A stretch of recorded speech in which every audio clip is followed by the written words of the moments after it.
श्रीमान वेंकटनाथार्य कवितार्के केसरी वेदांताचार्यवर्यो मे सन्निधत्तां सदा रामानुजदयापात्रं ज्ञानवैराग्यभूषणं श्रीमद्वेंकटनाथार्यं वन्दे वेदान्तदेशिकं लक्ष्मीनाथसमारम्भां नाथयामनमध्यमाम् अस्मदाचार्यपर्यन्तां वन्दे गुरुपरम्परां यो नित्यमच्युतपदाम्बुजयुग्मरुक्मव्यामोगतस्ततितराणाय मेने अस्मद्गुरोर्भगवतोऽस्य दयैकसिन्धोः रामानुजस्य शरणौ शरणं प्रपद्ये श्रीवत्सचिन्नमिश्रेभ्यो नवमुक्तिमधीमहे यदुक्तयस्त्रयी कण्ठे यान्ति मङ्गलसूत्रदां श्रीपराशरभट्टार्यः श्रीरङ्गेशपुरोहितः श्रीवत्साङ्कसुतः श्रीमान् श्रेयसे मे अस्तु भूयसे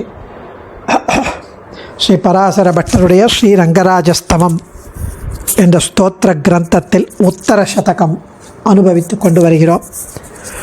நேற்றைய தினம் 12வது ஸ்லோகம் அனுபவித்தோம். அதில் ஜைனர்களின் வாதங்களை தள்ளுகிறார். இன்னைக்கு 13வது ஸ்லோகம். கணச்சரணாக்ஷௌ பிக்ஷமாணௌ குதர்க்கைஹி ஸ்ருதிசிரசி சுபிக்ஷம் த்வஜ்ஜகத்காரணத்வம் அனுஷு விபரிணாம்ய व्योमपूर्वं च कार्यं तव भवदनपेक्षं रङ्गभर्तुब्रुवाते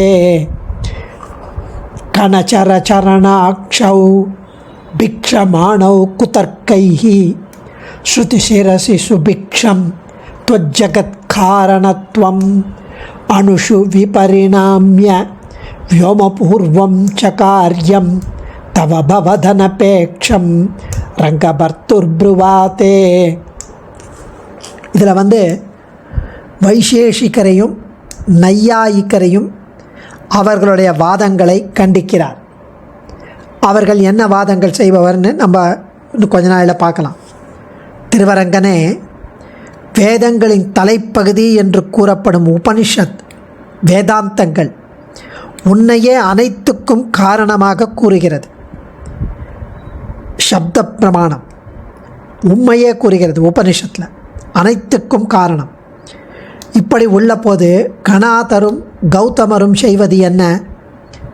தவறான வாதங்களை பிச்சையாக பெற்று நிற்கின்றனர். அனைத்துக்கும் பரம அணுக்களே காரணம் என்று அவர்கள் சொல்கிறார்கள். உன்னுடைய செயல்பாடான அனைத்தையும் உன்னுடைய தொடர்பு இல்லாதவை என்றும் கூறுகின்றனர். எவ்வளவு வேதாந்த விருத்தம் தவறாக தெரிவிக்கின்றனர். கணாதர் ஏற்படுத்தியது வைசேஷிக மதம், கௌதமர் ஏற்படுத்தியது நியாய மதம். இவர்களுடைய மதத்தின்படி ஈஸ்வரன் ஜகத்தின் உபாதான காரணம் அல்ல, அனைத்தும் பரம அணுக்களே என்பதாகும். அதாவது கொஞ்சம் நம்ம என்ன, அதாவது ஜெகத் காரணம் பகவான், அது உபாதான காரணம், நிமித்த காரணம், சககாரி காரணம்னு 3 வகையான காரணங்கள் சாஸ்திரம் சொல்கிறது. அது ப்ராக்டிக்கல் லைஃப்லேயும் அது இருக்குது. அதாவது ஒரு பொருள் உண்டாக மூலப்பொருள் உபாதானம். ஒரு மண் குடம்னு வச்சுக்கோங்களேன். மண் குடம் செய்வதற்கு என்ன மூலப்பொருள்? மண். பொன் நகை செய்வதற்கு என்ன மூலப்பொருள்? தங்கம், பொன். இதெல்லாம் உபாதானம், அது உபாதான காரணம். 2வது, மண் தானாகவே குடமாகுமா? ஆகாது. தங்கம் தானாகவே ஒரு ஜுவல்லரி நகையாகுமா? ஆகாது. அதுக்கு ஒரு மண் குடத்தை சூளையிலிட்டு காயப்படுத்தி நல்லா காய்ச்சி பயன்படுத்தணும் சூளையில். இதை செய்பவன் ஒரு ஸ்கில்டாக இருக்கணும். அந்த பாட்டர்,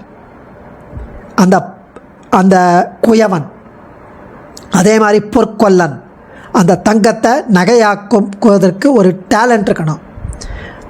ஸோ அவன் அறிவு படைத்தவனாக, அவன் நிமித்த காரணம், அறிவு படைத்தவனாக இருக்கணும். ஒரு ஆள், ஒரு ஸ்கில் இருக்கணும், நிமித்த காரணம். 3வது, இது 2 இருந்தால் போகாது, அதற்குண்டான உபகரணங்கள் வேணும். ஒரு கொம்பு, ஒரு நீர், ஒரு சக்கரம், தங்கத்தை செயின் பண்ணுறதுக்கு அதுக்கு உண்டான டூல்கள், அந்த கருவிகள், அதெல்லாம் இருக்கணும்.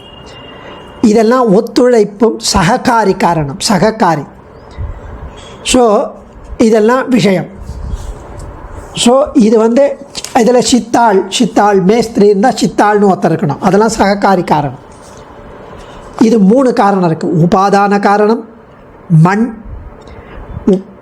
தென் நிமித்த காரணம் குயவன், சககாரி காரணம் அந்த குச்சி, கொம்பு, நீர், சக்கரம், ஆக்சல், இதெல்லாம் சககாரி காரணம். இவன் என்ன சொல்கிறான்னா, இந்த ஈஸ்வரன் ஜகத்தோட உபாதான காரணம் இல்லை, அதுக்கு பதிலாக மண் தான் உபாதான காரணம். அணுக்கள், பரம அணுக்கள் தான் இந்த பொருளாக மாறுறது தானே அப்படின்னு. உபாதான காரணம், சககாரி காரணம், நிமித்த காரணம் 3 இருக்குல்ல. நிமித்த காரணம்னா அந்த பொருளை மாறுபட அடைய செய்யும் அந்த ஸ்கில் வஸ்து. உபாதான காரணம்னா மூல வஸ்து. சககாரி காரணம்னா துணை நிற்கும் வஸ்து. ஸோ இதுக்கு ஈஸ்வரன் நிமித்த காரணமோ உபாதான காரணமோ இல்லைங்கிற ஐவா. ஒரு வஸ்து, ஒரு ஸ்கில் அவங்ககிட்ட கிடையாது, அவன் ஆக்சசரியும் அவங்ககிட்ட கிடையாது. இது வேத வாக்கியங்களுக்கு முரணானது. பிக்ஷமானவன்னு ஏன் சொல்கிறான்னா, மிகுந்த ஐஸ்வர்யம் இருந்தால் கூட பிச்சை எடுப்பது போல் உயர்ந்த கருத்துக்கள் உபனிஷத்தில் இருக்க, அதை விட்டுட்டு தவறான வாதங்களின் பின்னே செல்வது பௌத்தர் ஜைனர்கிட்டேருந்து பிக்ஷை வாங்குகிற ஆய்வாளரும் என்று கண்டிக்கிறார். ஸோ இந்த இடத்துல கணச்சரண, அதில் சார்வாக்கர், ஜைனர், பௌத்தர் முதலானவர்களுடைய கொள்கையை கண்டித்தார் முன்னாடி. இனி அவர்களைப் போல் இல்லாமல் வைதிகர்கள் போல நடித்து இந்த கணாதரும் கௌதமரும் வைசேஷிகர் நையாயிக்கர்களாக அந்த மதத்தை எஸ்டாப்ளிஷ் பண்ண அவர்களை கண்டிக்கிறார். இதில் இன்றைய உலகில் தர்க்க சாஸ்திரம் என்று வழங்கப்படுவது நியாய வைசேஷிக கொள்கைகளை சிறிது கொண்டு தோன்றியது. நியாய தர்சனத்தை தோற்றுவித்தவர் கௌதம மகரிஷி. கணாத மகரிஷி வைசேஷிக மத ஸ்தாபகர். இவர் காலிலே கண் உடையவராதலால் கணாதர் என்பது இவர் பெயர். இவர் அக்ஷபாதர் என்றும் அழைக்கப்படுவர். இந்த இருவருமே வேதாந்தத்திலே சொல்லப்பட்ட அர்த்தங்களை விட்டுவிட்டு குதர்க்க சித்தமான அர்த்தங்களை சொல்கின்றனர். எம்பெருமானுக்கே ஜெகத்காரணம் என்று வேதாந்தத்திலே பலபடியாக சொல்லியிருந்தாலும் குதர்க்கமாக பரம அணுக்களே ஜெகத்காரணம் என்கிறார்கள். இதை ஸ்ரீவத் சங்காச்சார் ரொம்ப அழகாக தெரிவிக்கிறார். வேதங்கள் யாவும் எம்பெருமானையே இந்த உலகுக்கு உபாதான காரணமாகவும் நிமித்த காரணமாகவும் சககாரி காரணமாகவும் தெரிவிக்கின்றன. பரமாத்மா ஒருவனை அறிந்தால் அவனால் படைக்கப்பட்ட அனைத்தையும் அறிந்ததாகும்னு ஸ்ருதி வாக்கியம். உலகை படைப்பதற்கு முன்பு பரமாத்மா ஒருவரே இருந்தார் என்பது ஸ்ருதி வாக்கியம். சதேவ சௌமிய இதமக்ர ஆசீத் ஆனீதவாதகும் ஸ்வதயா ததேகம். காற்று கூட சிருஷ்டிக்கப்படாமல் இருந்த அந்த மகா பிரளய காலத்தில் ஸ்வதா என்று தெரிவிக்கப்பட்ட பெரிய பிராட்டியுடன் கூடிய எம்பெருமான் ஒருவனே இருந்தார் என்று தெரிவிக்கிறது ஸ்ருதி வாக்கியம். இதனால் பிராட்டிக்கும் ஜெகத்காரணத்துவம் உண்டு என்பது ஸ்ருதியால் அறிவிக்கப்படுகிறது. இப்படிப்பட்ட காரண வாக்கியங்களை பார்த்தாலே தெரியும். ததாத்மனகும் ஸ்வயம குருதா என்றபடி சிலந்தி எப்படி தன் உடலிலிருந்து ஒரு வகை திரவப் பொருளை கொண்டு தன்னை விட வேறான ஒரு வலையை பின்னுகிறதோ, அப்படி எம்பெருமானின் திருமேனியாய் அமைந்த மாயா எனப்பட்ட மூல பிரகிருத்தியிலிருந்து அவரே இந்த உலகத்தை படைக்கிறார். அஸ்மான் மாயி சுஜதே விஸ்வமேதத் மாயாம் து பிரகிருதிம் வித்யாத் மம மாயா துரத்யயா என்பனவற்றை நாம் இங்கு அனுசந்திக்கணும். இதை மேலே 31வது ஸ்லோகத்தில் பட்டரே தெரிவிக்கப் போகிறார். இப்படி ஸ்ருதிகளில் பகவானே மூவகை காரணமும் இந்த உலகுக்கு என்பது பிரசித்தமாக இருக்கிறது. சககாரி காரணம் என்பதும் பகவானே. இதனை சகாய கிருத்தியம் கிம் தஸ்ய என்று ஸ்ரீ வால்மீகி பகவான் ராமாயணத்தில் காட்டுகிறார். சகாய கிருத்தியம் கிம் தஸ்ய, உண்மையில் மூலப்பொருளே இல்லாமலும் எதையும் சிருஷ்டிக்கும் சக்தி பெற்றவர் பகவான். இதை காமாச்ச நானுமானபேக்ஷா என்ற சூத்திரத்தில் பகவான் பாதராயணர் காட்டி அருளுகிறார். இப்படி பல ஸ்ருதிகளில் சுபிக்ஷமாயிருக்க, சுபிக்ஷம் அப்படின்ற ஒரு வாக்கியம், ஒரு வார்த்தை இங்கே இருக்கு. அதாவது கணச்சர சரணாட்சௌ பிக்ஷமானவ் குதர்க்கையி ஸ்ருதிசிரசி சுபிக்ஷம் त्वज्जगत्कारणत्वम् अणुषु विपरिणाम्य व्योमपूर्वं च कार्यं तव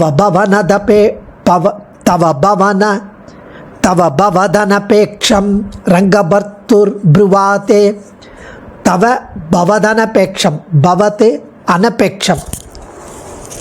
அதாவது ஹே ரங்கபர்த்தா, திருவரங்க தலைவரே, இந்த இடத்துல கணாதர் அறுவடையான பூமியில் சிந்தின தானியங்களையே கொணர்ந்து சாப்பிடுவது என்ற விரதம் உள்ள கணாதர் என்ற மகரிஷியும், சரணாக்ஷவ் காலில் கண் படைத்தவரான கௌதமர் என்ற மகரிஷியும், ஸ்ருதி சிரசி வேதங்களில் தலைபாகம் போன்ற வேதாந்தங்களில், சுபிக்ஷம் எங்கும் குறைவர கிடைப்பதான ஸ்ருதி வாக்கியங்கள், ஜகத்காரணத்துவம் தேவரீரே உலகிற்கு எல்லா வகை காரணம் ஆவீர் என்பதை தெரிவிக்கும். அப்படி தெரிவித்தாலும் குதர்க்கைகி கோணலாக தர்க்கவாதங்களால், பிக்ஷமானவ் பிச்சை புக்கு பறித்து கொண்டவர்களால், பிச்சை எடுத்து கொண்டவர்களாய், அணுஷு பரம அணுக்களிடத்தில் விபரிணாமிய ஜகத்காரணத்துவை மாற்றி கூறி, தவ காரியம் தேவரீரிலிருந்து உண்டான வியோமபூர்வம் ச ஆகாசம் போன்ற அனித்தியமான பொருட்களையும், பவத் அனபேட்சம் தேவரீரை எதிர்பாராமல் அது நித்தியமாக உள்ள பொருளாக ப்ருவாத்தே கூறுகின்றனர். ஆகாசம் போன்றவைகள் அனித்தியமான பொருட்களை தேவரீரிடமிருந்து வராமல் நித்தியமாக இருக்கிறது என்று தெரிவிக்கின்றனர் அந்த நையாயிகர்களும் வைசேஷிகர்களும். அதை மறுக்கிறார் அவர். கணச்சரர் அப்படின்னா வைராக்கியம் இருக்கும் அவளுக்கு. ஒருவரிடமிருந்து உஞ்சவிருத்தியாக அமுதுபடியை பெறுவதும் கூடாது என்று விரதம் பூண்டு வயல்களில் தானியங்களை அறுவடை செய்த பின் கீழே ஏதோ நெல்லெல்லாம் அது கொட்டியிருக்கும், சிந்திருக்கும். அந்த நெல் கதிர்களையும் அறுவடை காலத்தில் சேமித்து கொண்டு அதை கொண்டு மீண்டும் தானியம் அறுவடையாகும் காலம் வரையில் பிராண தாரணத்துக்காக ஏதோ கொஞ்சம் சாப்பிட்டு வந்தவர் இவர் கணாதர். அதனால்தான் இவரை கணாதர் என்று அழைத்தனர். அறுவடையான பூமியில் சிந்தின தானியங்களையே கொண்டு சாப்பிடுவது என்ற விரதம் கொண்டதால் கணாதர் என்று அழைத்தனர். அதுவே இவரது வைராக்கியத்தை காட்ட வந்ததாயும் ஆயிற்று. அப்படிப்பட்டவர் கூறியது வைசேஷிக சூத்திரம் என்பதால் அவர் சொல்வதை கொள்வதே நன்மை என்பது கருத்து.